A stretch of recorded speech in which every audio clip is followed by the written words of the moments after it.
नमस्कार, मी doctor Isha. Doctor ईशाच पॅलेटमध्ये आपल्या सगळ्यांचं स्वागत आहे.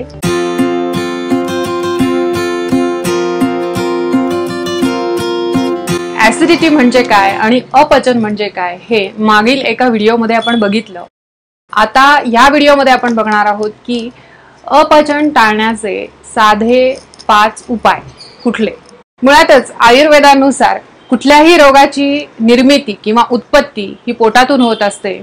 अपचन ही त्यातील पहिली पायरी आहे. मग हे अपचन होऊच नये म्हणून कुठली दक्षता घेतली पाहिजे किंवा कुठले 5 उपाय केले पाहिजे ते आज आपण ह्या व्हिडिओत बघणार आहोत. तर सगळ्यात पहिला उपाय म्हणजे की तुमच्या जेवणाच्या वेळा नियमित असणं. जेवणाच्या वेळा नियमित असणं ह्याच्या मागे खूप मोठं सायंटिफिक रिझन आहे. आयुर्वेदानुसार सुद्धा त्याला एक शास्त्रीय आधार आहे. शरीराचं एक बायोलॉजिकल क्लॉक असतं. शरीरामध्ये जे 3 दोष असतात म्हणजे वात, पित्त आणि कफ, त्याच्यापैकी पहाटेचा जो काळ असतो तो वाताचा असतो. त्याच्यामुळे मलमूत्रांचे नैसर्गिकतः जे वेग आहेत ते पहाटेच्या वेळी येत असतात. म्हणूनच पहाटे म्हणजे ब्राह्मे मुहूर्तावर उठावं, ब्राह्ममुहूर्ते उत्तिष्ठेत असं आयुर्वेदामध्ये एक वचन आहे की दिनचर्येत सांगितले की पहाटेच्या वेळेस उठावं, जेणेकरून तुमचे मलमूत्रांचे जे नैसर्गिक वेग आहेत ते निसर्गतः होतील आणि तुम्हाला हे कॉन्स्टिपेशन वगैरे आणि त्याच्यापासून निर्माण होणारे आजार होणार नाहीत. कारण की वात आणि वेग याचा संबंध आहे. वात दोषाचं आधिक्य हे या वेगासाठी कारणीभूत असतं. पुढे येतो तो सकाळचा काळ म्हणजे साधारण आपण म्हणू की 7 ते 8च्या दरम्यानचा काळ. त्यावेळेस कफ ह्या दोषाचं प्राधिक्य असतं म्हणजे आधिक्य असतं. कारण का तर बाहेर वातावरणात पण तुम्ही बघितलं असेल की सीझन कुठलाही असो, शक्यतो सकाळी साधारण 6 ते 8च्या दरम्यानमध्ये थंड वातावरण असतं. त्याच्यामुळे शरीरामध्ये सुद्धा कफ या दोषाचं आधिक्य असतं. आणि मग त्याच्यानंतर 10 ते 11 किंवा 10 ते 12 तुम्ही म्हणू शकता त्या वेळेमध्ये पित्त हा दोष शरीरामध्ये नैसर्गिकतः तिथे उपस्थित झालेला असतो. तुमच्या पोटामध्ये अन्नाचं पचन करण्यासाठी पित्त ह्या दोषाचं आधिक्य सुरू होतं. म्हणून जेवण करण्याची योग्य वेळ सकाळच्या वेळेसची सकाळी 10 ते 12च्या दरम्यान आणि रात्रीच्या वेळेसची संध्याकाळी 6:30 ते 7:30च्या दरम्यानची आयडियल वेळ आहे. संध्याकाळी सुद्धा तुम्ही ऑब्झर्व करा की बऱ्याचदा 7 ते 7:30च्या दरम्यान अतिशय कडकडून भूक लागते. त्यावेळेस आपण काय करतो, एक तर चहा पितो, स्नॅक्स खातो किंवा काहीतरी नमकीन खातो. म्हणजे त्यावेळेस अन्न पचनासाठी तिथे आलेलं जे पित्त असतं, उपस्थित झालेलं जे पित्त नैसर्गिकतः असतं त्याला आपण योग्य आहार देत नाही आणि मग पुढे जाऊन अपचन होतं. अन्नाचं पचन हे कधीही तुम्ही अवेळी जेवण केलं की नीट होत नाही.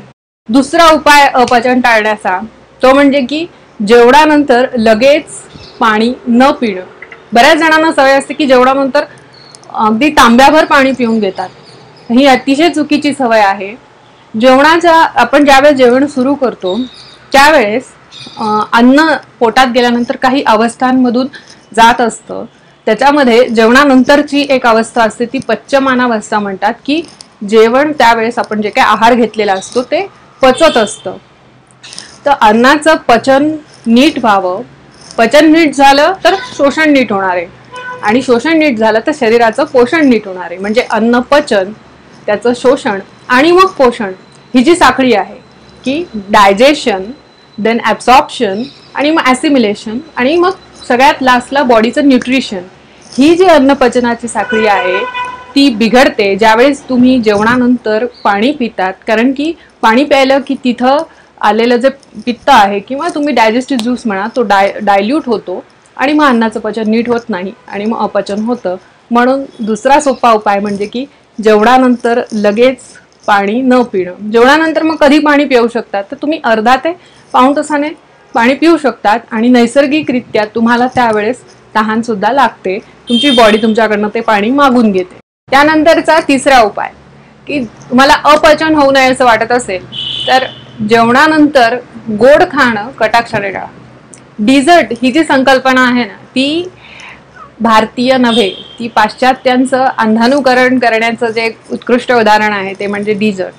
आयुर्वेदामध्ये कुठले पदार्थ कुठल्या क्रमाने खावे ह्याचं अतिशय सुंदर आणि लॉजिकल वर्णन आहे. त्याच्यामध्ये स्पष्ट सांगितलंय की मधुर रसाचे पदार्थ म्हणजे गोड पदार्थांनी सुरुवात करावी जेवणाची आपण सुद्धा आपल्या भारतीय परंपरेत जर बघितलं तर नैवेद्य दाखवताना सगळे पदार्थ ताटामध्ये वाढतो. कधीच असं नसतं की डिझर्ट सारखं श्रीखंडाचा नैवेद्य सगळ्यात शेवटी दाखवला देवाला, असं नसतं. जे आपण देवाचं पान जे बनवतो नैवेद्याचं त्याच्यामध्ये गोड पदार्थ असतो, त्याच्यामुळे आपसुकच आपल्या जेवणामध्ये सोबतच गोड पदार्थ खाण्याची ही पहिल्यापासून सवय आहे. तर ह्याच्यामध्ये चुकीची जी सवय आपल्या अंगवळणी पडलेली आहे ह्या पाश्चात्यांच्या अनुकरणामुळे, ती म्हणजे की शेवटी किंवा गोड पदार्थ हे शेवटाला ठेवणं, हे चुकीचं आहे. गोड पदार्थ शेवटी ठेवल्यामुळे कफाचं आधिक्य म्हणजे कफ हा वाढतो. कफाचं जेव्हा आधिक्य होतं तेव्हा भूक मंदावते, पचन मंदावतं आणि मग जे काही आपण अधिक आहार घेतलेला आहे किंवा खाल्लेला आहे ते नीट पचत नाही. त्यानंतरचा पुढचा उपाय तो म्हणजे की जेवण झाल्यानंतर दिवसा लगेच झोपणं हे टाळलं पाहिजे. जेवण झाल्यानंतर दुपारी जेव्हा तुम्ही झोपतात ते पण 1-1 तास 2-2 तास झोपतात, त्यावेळेस शरीरामध्ये कफ आणि पित्त ह्या 2 दोषांची दृष्टी होते किंवा प्रकोप होतो. म्हणजे ते वाढतात आणि खराब गुणांनी वाढतात आणि मग पचनाची क्रिया बिघडते आणि अपचन होऊ लागतं. दुपारी का झोपू नये याबद्दल एक व्हिडिओ आपल्या चॅनलवर अवेलेबल आहे, तो सुद्धा तुम्ही बघू शकतात. त्यानंतरचा 5वा उपाय तो म्हणजे की भोजनाग्रे सदापथ्यम लवणार्धक भक्षणम असा एक श्लोक आयुर्वेदाच्या ग्रंथामध्ये आढळतो. त्याचा अर्थ असा होतो की जेवणाच्या आधी आलं आणि मीठ याचं सेवन करणं हे कायम पथ्यकर असतं, हे आरोग्यासाठी हितकर असतं. तर त्याचं कारण असं आहे की डायजेस्टिव्ह ज्यूस जे आहेत ते चांगल्या प्रकारे सिक्रीट होतात. किंवा हा प्रयोग तुम्ही जेवणानंतर सुद्धा करू शकतात, ज्यावेळेस तुमचं हेवी जेवण होतं. एकतर रात्रीच्या वेळेस हे जड पदार्थ खाणं हे कटाक्षाने टाळलं पाहिजे. ज्यांना अपचनाचा त्रास आहे, पोटाशी संबंधित आजार आहेत, त्यांनी मांसाहार करणे, तेलकट पदार्थ खाणे, गोड पदार्थ अतिप्रमाणात खाणे रात्रीच्या वेळेस हे कटाक्षाने टाळले पाहिजे. आणि जर कधी क्वचित अशा प्रकारे हेवी जेवण जर झालंच तर त्यानंतर तुम्ही 1 चमचा आल्याचा रस, 1 चमचा लिंबाचा रस आणि त्याच्यामध्ये थोडंसं मीठ हे घालून घ्यायला अजिबात विसरू नका. अन्नपचनासाठी मदत होईल, अपचन टाळायला याच्याने मदत होईल. अपचन टाळण्यासाठी हे साधे सोपे उपाय जरूर करून बघा. अशीच शास्त्रीय माहिती घेऊन पुन्हा भेटूयात. तोपर्यंत नमस्कार.